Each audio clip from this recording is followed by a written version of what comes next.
يا أيها الذين آمنوا إذا نودي للصلاة من يوم الجمعة فاسعوا إلى ذكر الله وذروا البيع ذلكم خير لكم إن كنتم تعلمون.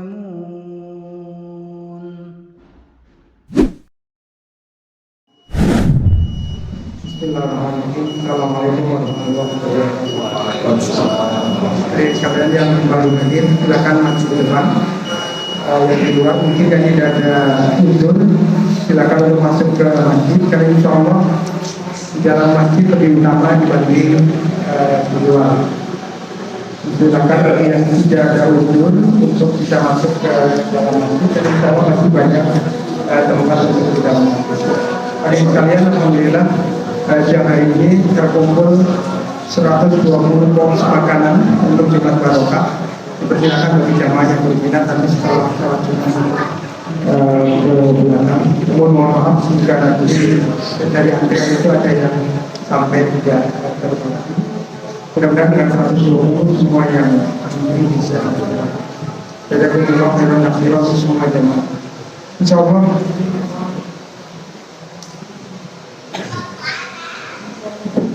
siang hari ini akan berbincang selaku khotib Jumat dan imam sholat Jumat siang hari ini, yaitu Ustaz Roni Abdul Fattah LCMA Hafizahullah Ta'ala.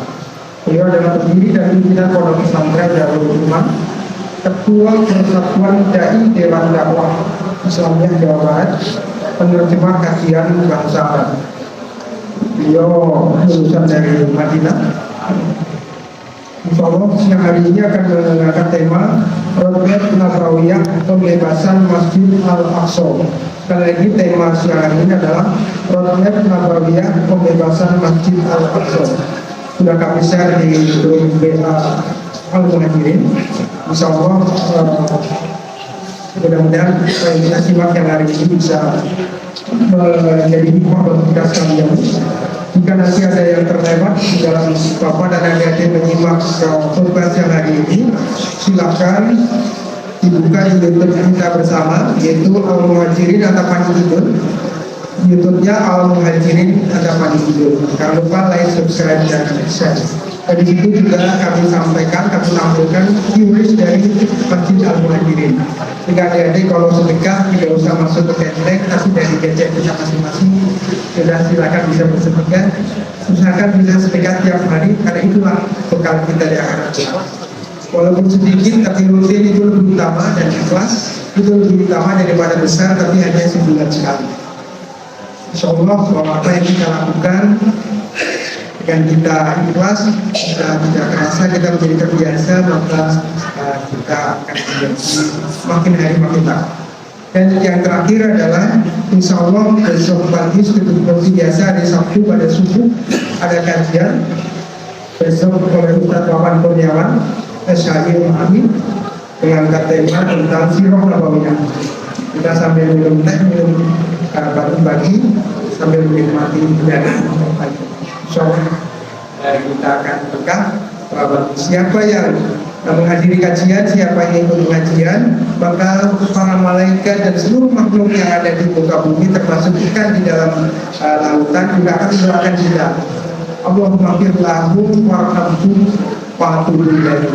Ya Allah, ampuni dia yang hadir di majelis taklim, sayangi dia dan terimalah tobatnya. Sayang kalau ini tidak dimanfaatkan untuk kita sekalian, karena dosa kita mungkin sudah tidak terhitung. Betapa tidak kalau kita tidak minta taubat dan minta ampun, maka kapan lagi. Terima kasih. Mari kita simak bersama khutbah siang hari ini. Bagi adik-adik, anak-anakku, setelah khotib tadi bubar, mohon tidak bermain handphone, terutama yang di belakang, dan tidak bercakap-cakap, karena itu mengurangi nilai ibadah Jumat kita. Silakan pamit kerjanya. Assalamualaikum warahmatullahi wabarakatuh.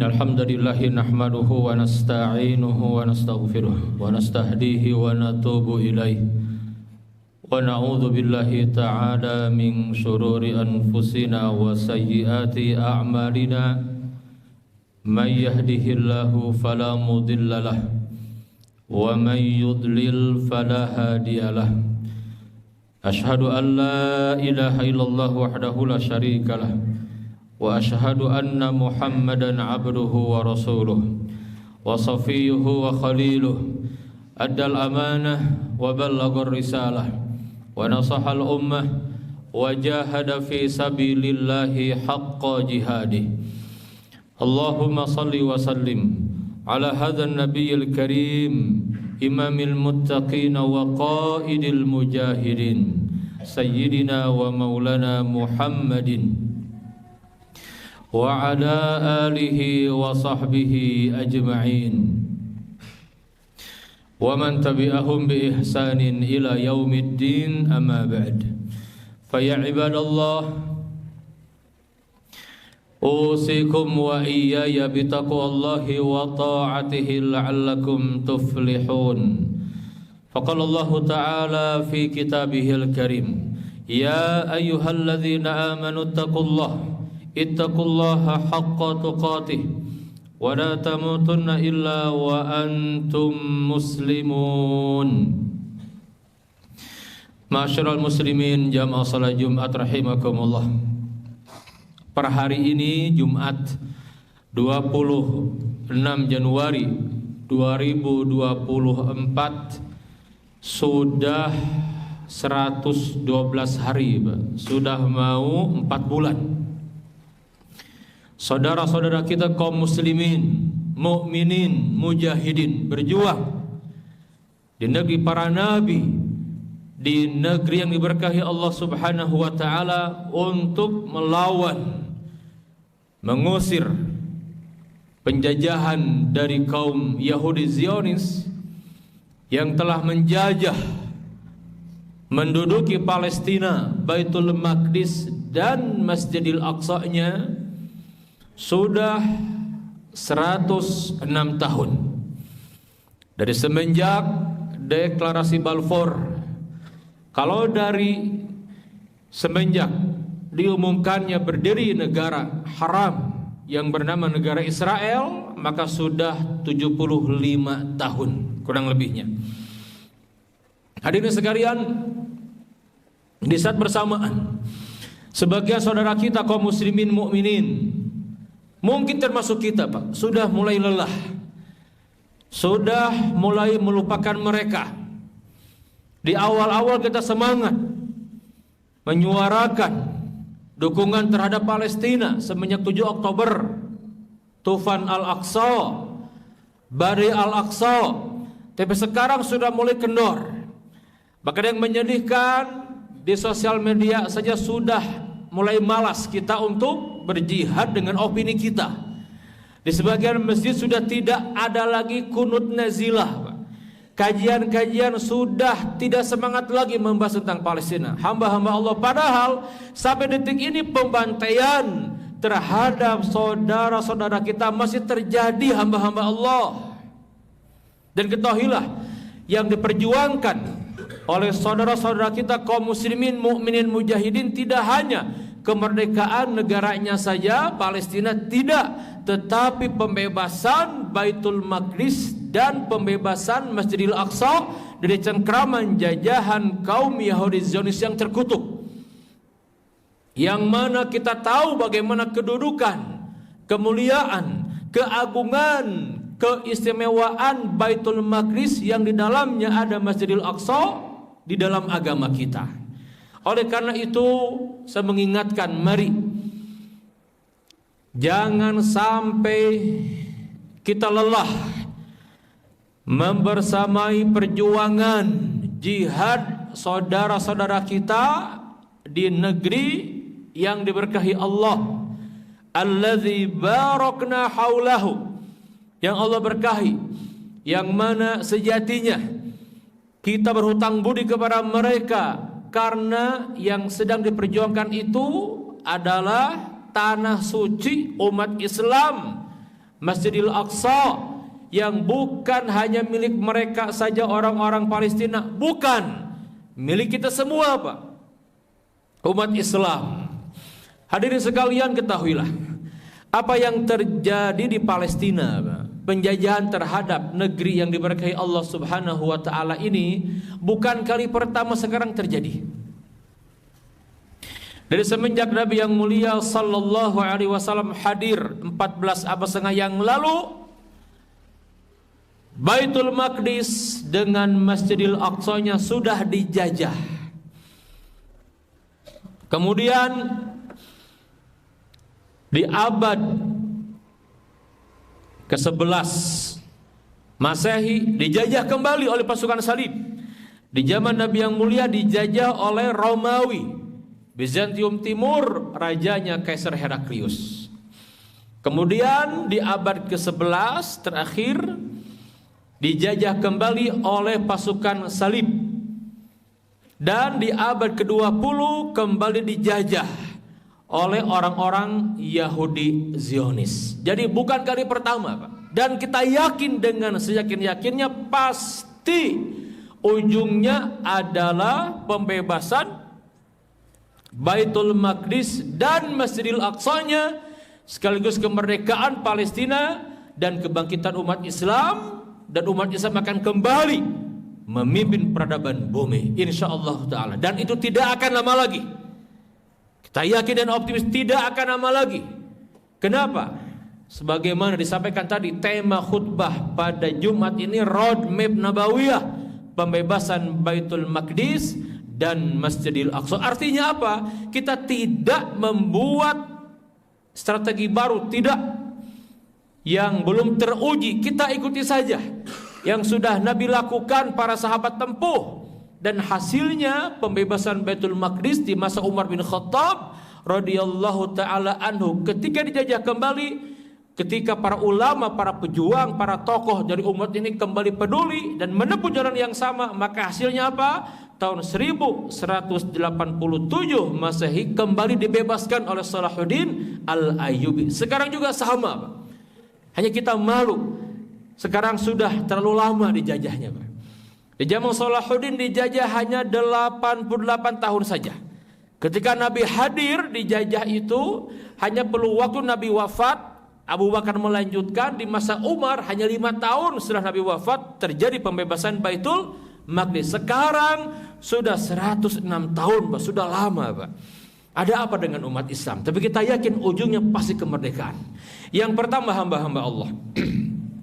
Roadmap Nabawiyah, pembebasan Baitul Maqdis dan Masjidil Aqsa-nya yang dilakukan oleh Nabi yang mulia sallallahu alaihi wasallam dan para sahabat radhiyallahu taala anhum ajma'in adalah i'dad ilmi, i'dad ma'rifi. Yang kedua, i'dad siasi.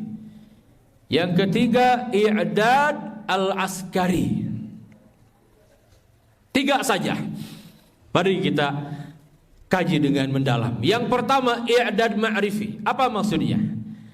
Persiapan ilmu pengetahuan.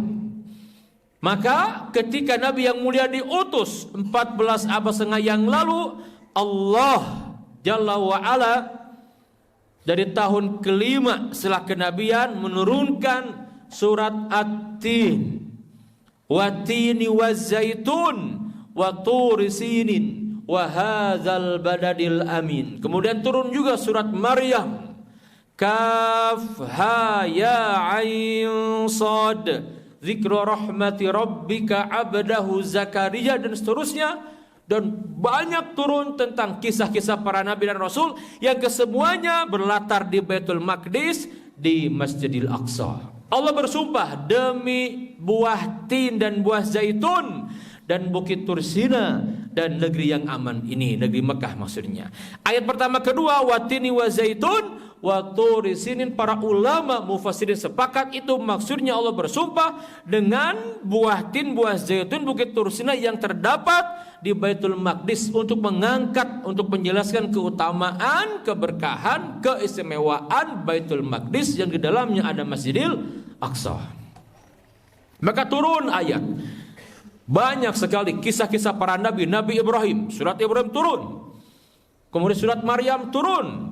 Kisah tentang Nabi Zakaria, Nabi Yahya, Maryam dan Isa. Di mana? Di Baitul Maqdis, di Masjidil Aqsa. Juga kisah tentang Nabi Ibrahim hijrah ke mana? Ke Baitul Maqdis, di Masjidil Aqsa. Lahir dari Hajar Ismail, di Baitul Maqdis lahirnya. Lahir Ishak dari Sarah di Baitul Maqdis. Ishak punya anak Yakub, Yakub punya anak 12 di Baitul Maqdis semuanya. Bahkan nanti datang Nabi Daud alaihissalam, Nabi Sulaiman alaihissalam, dan semua itu mereka tinggal di Baitul Maqdis. Kata Imam Ibnu Katsir, dari 25 nabi dan rasul yang kita imani yang disebutkan dalam Quran, 19 dari mereka tinggalnya di Baitul Maqdis dan Masjidil Aqsa. Allahu Akbar. Maka targetnya apa? Agar para sahabat mengenal, mengetahui keutamaan, kedudukan, keistimewaan Baitul Maqdis. Maka muncul dalam diri mereka kesungguhan, kerinduan untuk bisa sampai ke Masjidil Aqsa. Puncaknya apa Pak? Puncaknya ketika Nabi yang mulia Isra wal Mi'raj. Ini masih fase Mekah. Nabi diundang, subhanalladzi asra bi 'abdihi lailam minal masjidil haram ilal masjidil aqsa alladzi barakna haulahu linuriyahu min ayatina innahu huwas samiul basir. Maha suci Allah yang telah memperjalankan hambanya pada suatu malam dari Masjidil Haram ke Masjidil Aqsa, yang kami berkahi sekelilingnya untuk kami perlihatkan kepadanya sebagian dari tanda-tanda kebesaran kami. Sesungguhnya dialah Allah, Rabb yang maha mendengar lagi maha melihat. Maka Nabi yang mulia ketika itu sampai dari Mekah ke Palestina, dari Masjidil Haram ke Masjidil Aqsa, kemudian Mi'raj ke atas kembali lagi, dan Nabi sholat berjamaah di tempat yang mulia itu menjadi imam, makmumnya sebaik-baik manusia, para nabi dan rasul, jumlahnya 124.000. Allahu Akbar. Itulah sholat berjamaah terbaik sepanjang masa yang belum ada sebelumnya dan tidak akan pernah ada setelahnya. Bayangkan, yang memimpin Nabi yang mulia, makmumnya para Nabi dan Rasul. Dan setelah itu Nabi kembali ke Mekah. Maka setelah itu Nabi mengedukasi sahabat tentang keberkahan, keutamaan. Makin semangat Nabi. Turun surat Al-Isra, kata Aisyah, kanan Nabi sallallahu alaihi wasallam, Nabi yang mulia setelah turun surat Al-Isra, la yanamu qabla an yaqra'a bi Bani Israil. Tidaklah Nabi tidur setiap malam kecuali Nabi pasti membaca surat Bani Israil atau surat Al-Isra. Sampai sahabat begitu luar biasa paham benar, sampailah ilmu kepada mereka. Mereka tahu keutamaan, kedudukan, maka mereka paham benar Pak tugasnya. Dan isu tentang pembebasan Baitul Maqdis itu Pak sampai kepada orang-orang yang levelnya pembantu rumah tangga, hamba-hamba Allah. Ketika isu sudah sampai levelnya kepada pembantu rumah tangga, itu isu luar biasa Pak. Apa? Ada seorang pembantu Nabi yang mulia. Mana buktinya? Seorang pembantu Nabi yang mulia namanya Maimunah radhiyallahu anha. Belum menceritakan, setiap saat kami mendengar para sahabat mesti yang dibicarakan Baitul Maqdis, Masjidil Aqsa, terus begitu. Hingga satu saat Nabi sedang mengajarkan ilmu di Masjid Nabawi, aku bertanya, ya Nabi Allah, fi riwayatin ya Rasulullah, wahai Nabi Allah, wahai Rasulullah, aftina fi Baitul Maqdis, berikan fatwa kepada kami tentang Baitul Maqdis, apa keutamaannya? Nabi menjawab, ardul mahsyar wal mansyar. Baitul Maqdis tempat berkumpul dan tempat berpencar. Maksudnya apa? Tempat bermulanya peradaban manusia dan tempat berakhirnya peradaban manusia. Maka kalau kita mengkaji 10 tanda-tanda besar kiamat, itu semua berkutat di seputar Baitul Maqdis di negeri Syam. Dari mulai Al-Mahdi muncul, kekhilafan terakhir di Baitul Maqdis. Kemudian Dajjal turun dibunuh di Baitul Maqdis, di Babylon, di Palestina. Kemudian Nabi Isa turun, Ya'juj Ma'juj dan semuanya itu di Baitul Maqdis. Kata Nabi yang mulia, kalau kamu sanggup wahai Maimunah, ituhu, datangi masjid itu, salat di dalamnya, karena salat di sana dilipat gandakan sampai 1000 kali. Fi riwayatin 500 kali. Waktu itu Maimunah pembantu Pak logis saja bertanya, ya Rasulullah, ilam astati, kalau aku tidak sanggup datang ke sana. Nabi menyampaikan, tuhdi ilaiha zaitan, berikan hadiah berupa minyak zaitun yang akan menerangi Baitul Maqdis. Itu pahalanya sama seperti orang yang sholat di Baitul Maqdis. Bayangkan isu tentang Baitul Maqdis sudah sampai ke orang-orang yang levelnya apa Pak? Pembantu rumah tangga.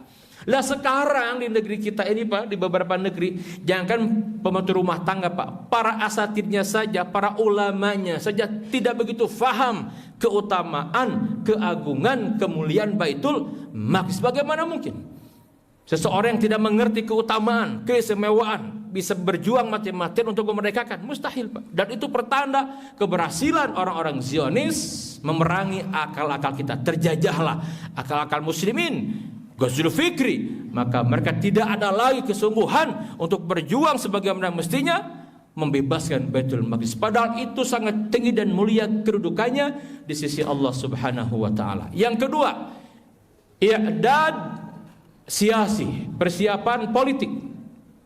Kapan dimulainya? Dimulainya ketika tahun ke-6 Hijriah, setelah Sulhul Hudaybiyah, maka Nabi yang mulia mengirimkan surat kepada semua pemimpin dunia, termasuk yang dikirim surat yang menguasai Baitul Maqdis, Kaisar Heraklius. Nabi kirim surat kepada Heraklius. Bismillahirrahmanirrahim. Min Muhammad Abdillah wa Rasulih ila Herakla azimir Rum.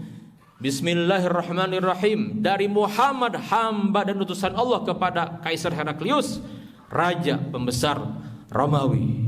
Disebutkan salamun ala manittaba'al huda. Semoga keselamatan tercurah kepada siapapun yang berada di atas petunjuk. Fa inni ad'uka bidiayatil Islam. Wahai raja, sungguhnya aku menyeru engkau, mengajak engkau agar masuk Islam. Aslim taslam, Islamlah agar engkau selamat. Aslim yu'tikallahu ajraka marratain. Islamlah, Allah berikan 2 kali pahalanya kepada engkau. Fa in abaita, kalau engkau menolak, fa'alaika ismul arisiyin, tanggung dosa rakyatmu kaum arisiyin.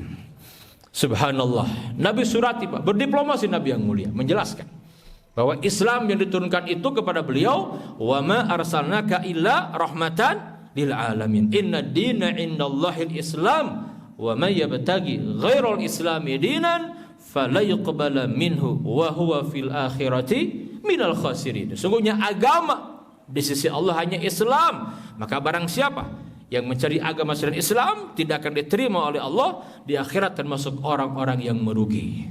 Dakwah, berpolitik Nabi, berdiplomasi. Yang ketiga, i'dad askari, persiapan militer. Ini puncaknya hamba-hamba Allah. Baru kemudian tahun ke-8 ada namanya perang Mu'tah. Nabi kirim 3.000 pasukan datang ke arah Syam, bertemu dengan Romawi Pak. Tahun berikutnya tahun 9 perang Tabuk. Nah, sebelum Nabi wafat, Nabi utus pasukan Usamah bin Zaid, membuka jalan Nabi, merintis untuk membebaskan Baitul Maqdis. Itu puncaknya. Itu puncaknya hamba-hamba Allah. Nabi wafat, maka Nabi tidak menyaksikan pembebasan Baitul Maqdis, tapi para sahabat paham, terutama Abu Bakar As-Siddiq. Ketika dilantik, maka Abu Bakar langsung yang pertama kali diambil apa? Melanjutkan misi pengiriman pasukan Usamah ke negeri Syam dihadapi Romawi untuk membuka jalan pembebasan Baitul Maqdis. Terus berlanjut. Puncaknya pada masa Umar bin Khattab tahun 16 Hijriah yang bertepatan dengan 637 Masehi, dibebaskan Baitul Maqdis. 12.000 sahabat menjadi syuhada, masuk lewat Gaza, diserahkan Baitul Maqdis kuncinya langsung kepada Umar ibn Khattab radhiyallahu taala anhu, dan mereka ridho rela dipimpin oleh muslimin. Dan panglima perangnya waktu itu Abu Ubaidah Amir ibn Al-Jarrah, satu dari 10 sahabat yang dijamin masuk surga. Maka bebaslah Baitul Maqdis. Selalu begitu polanya Pak.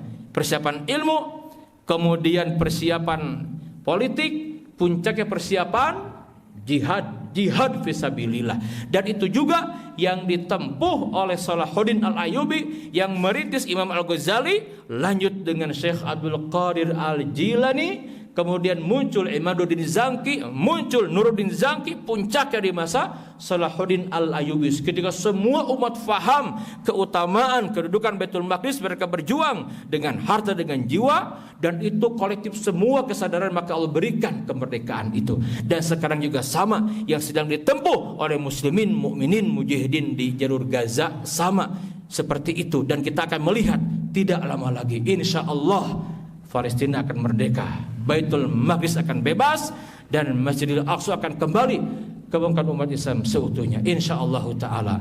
Barakallahu li wa lakum fil Qur'anil azim wa nafa'ani wa iyyakum bima fihi minal ayati wadh-dzikril hakim wa taqabbalallahu minna wa minkum tilawatahu innahu huwas samiul basir.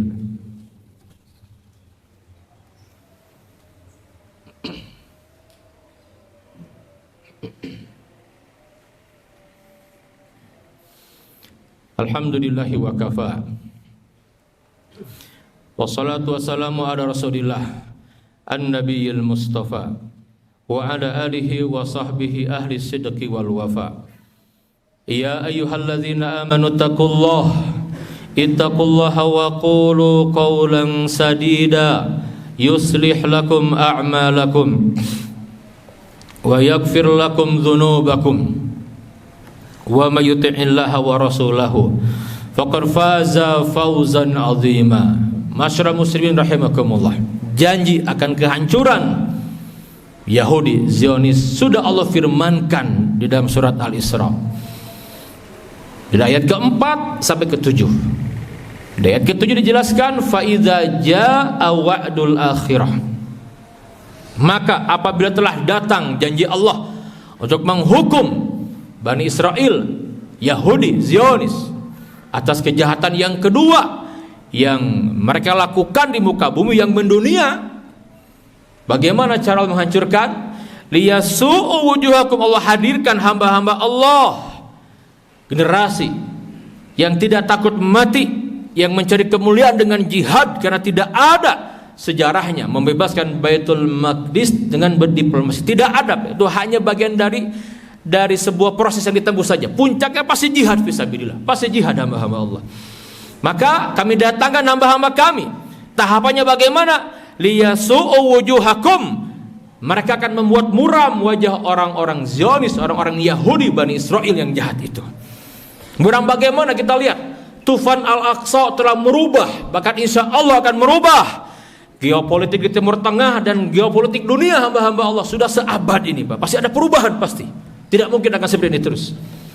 Dan ingat, ketika Baitul Maqdis, Masjidil Aqsa kembali ke muslimin seutuhnya, harus siap. Di saat itulah Allah berikan kembali amanah kepada kita umat Islam yang akan memimpin peradaban dunia, pasti itu. Kenapa? Secara geopolitik Pak, mereka faham, orang-orang Zionis faham sejatinya Zionisme ini adalah proyek imperialisme Barat terhadap kaum muslimin. Tidak semua Yahudi pro dengan Zionis, tidak. Mereka orang-orang jahat yang dimanfaatkan, murni politik karena kepentingan di balik itu. Makanya kan aneh kalau ada orang-orang Yahudi Ortodoks yang menentang. Maka kalau ada pertanyaan, apa kalau Palestina merdeka akan kiamat? Tidak, hamba-hamba Allah, masih jauh. Jangan khawatir.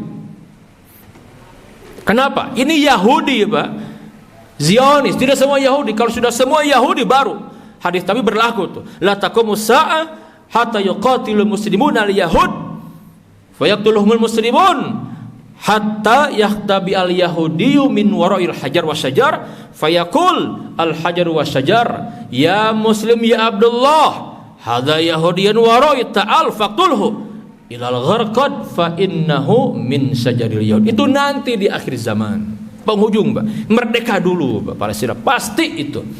Jangan ragu, karena bukan pertama kali dijajah Pak. Maka lihat bagaimana muramnya wajah. Yang pertama apa? Wajah politik Zionis. Yang kedua muramnya wajah militer. Yang ketiga muramnya wajah media mereka.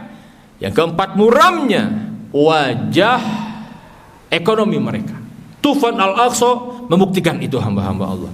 Jangan satu sisi kita lihat, iya benar, banyak yang menjadi syuhada, sudah 25.000 lebih sekarang. Itu mulia apa? Nggak ada yang rugi, karena sejarahnya begitu.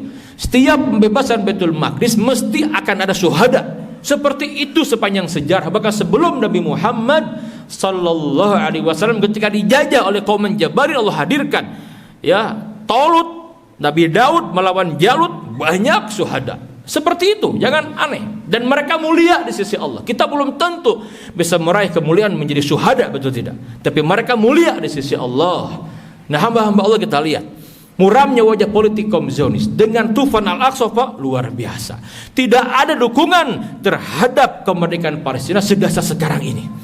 Tidak hanya muslim, non muslim di mana-mana mendirikan free Palestine, semua di mana-mana, Pak.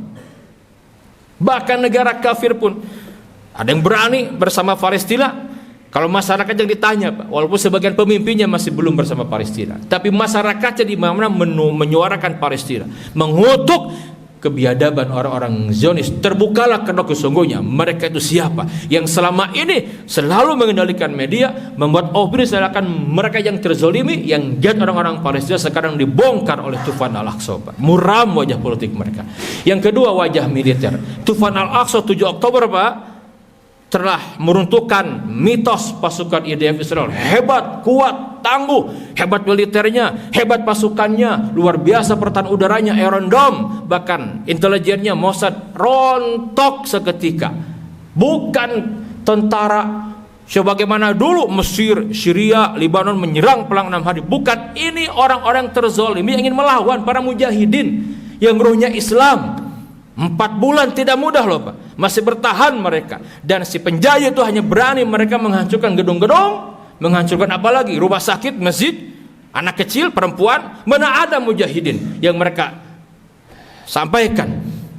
Luar biasa hamba-hamba Allah. Kita yakin muram merontok. Ini mirip ketika dulu pasukan Tatar Mongol menghancurkan Baghdad, muncul mengagetkan umat Islam, semua menyampaikan kuat Tatar Mongol, nggak mungkin kita perang melawan mereka, menang, nggak mungkin, sudah menyerah saja. Tapi Allah pilih Sultan Saifuddin Qutuz dari Mesir yang dikawal ulama oleh Is ibn Abdul Salam. Dia menyampaikan, Sultan dengan mundur lakukan, lawan mereka. Syekh, sedikit kita pasukannya, kita hanya beberapa dan jauh dibandingkan mereka peralatan perangnya. Syekh menyampaikan, Sultan, wa man nasru ila min indillah, tidak ada kemenangan kecuali dari sisi Allah. Yakin tidak? Layakan diri kalian, layakan diri kalian, Allah menolong. Mereka berangkat, Pak. Puncaknya di hari Jumat 25 Ramadan, perang terjadi dan Allah beri kemenangan kepada muslimin. Yakinlah, kata beliau, Allah menurunkan malaikat tidak hanya di perang Badar saja, tidak hanya di perang Ahzab saja, tidak, sangat mungkin di peristiwa Tufan Al-Aqsa Allah menurunkan para malaikat. Sangat mungkin, Pak. Rontok seketika mereka, dikatakan hebat, gak bisa mengalahkan pasukan yang terbatas, serba terbatas logistiknya, pergerakannya, tapi Allah berikan kemenangan kepada mereka.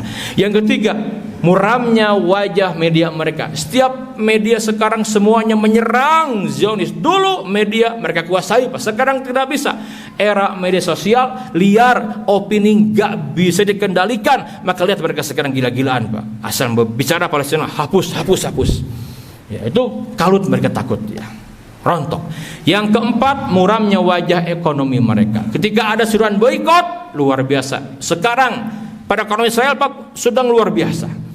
Bangkrut, menuju kebangkrutan hamba-hamba Allah. Sedang terjadi chaos di dalam internal sendiri.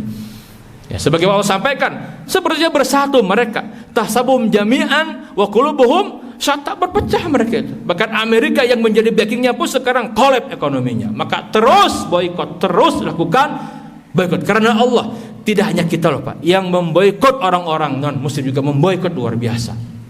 Tanya hati kita, Pak. Berbicara tentang kita mau di mana berada, Pak. Ya, muram. Maka kalau sudah muram, berikutnya kita akan dengan mudah membebaskan Baitul Maqdis dan memerdekakan Masjidil Aqsa. Allah berfirman, waliyadkhulul masjida kama dakhuluhu awwala marrah. Nanti kamu akan memasuki Masjidil Aqsa sebagaimana dahulu hamba-hamba kami masuk.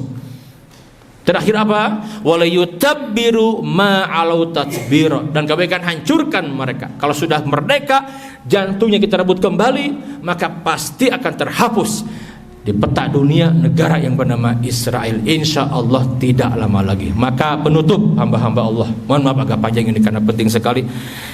Penutup, mari doakan terus, jangan lelah. Ini buat kita peluang, kesempatan beramal soleh, betul tidak? Di depan kita, Pak. Ini amal solehnya besar, pahalanya besar sekali. Lakukan doa tiap malam, terus bersama mereka, infakkan harta kita. Bantu mereka hamba-hamba Allah, besar pahalanya di sisi Allah Subhanahu wa taala. Jihad opini di media sosial, jihad terus, kita lawan, sampaikan kebenaran itu hamba-hamba Allah. Kalau ada aksi bela Palestina, turun, sampaikan suara kita bahwa kita bersama Palestina untuk menggalang opini di dunia ini, dan lakukan boikot atas produk-produk yang jelas keuntungannya mengalir kepada mereka. Semoga besok lusa kita meninggal dunia, sekalipun mungkin belum di masa kita, pembebasan itu Allah catat sebagai amal soleh, dan kita bisa menjawab tatkala bertanya, apa yang kamu lakukan tatkala mudah mendapatkan informasi tentang Baitul Maqdis, Masjidil Aqsa dibantainya saudara kalian di Palestina. Semoga dengan itu kita bisa menjawab semua pertanyaan Allah Subhanahu wa taala. Fa'tabiru ya ulil albab, fa'tabiru ya ulil absar, innallaha wa malaikatahu yusholluna 'alan nabi, ya ayyuhalladzina amanu shallu 'alaihi wa sallimu taslima.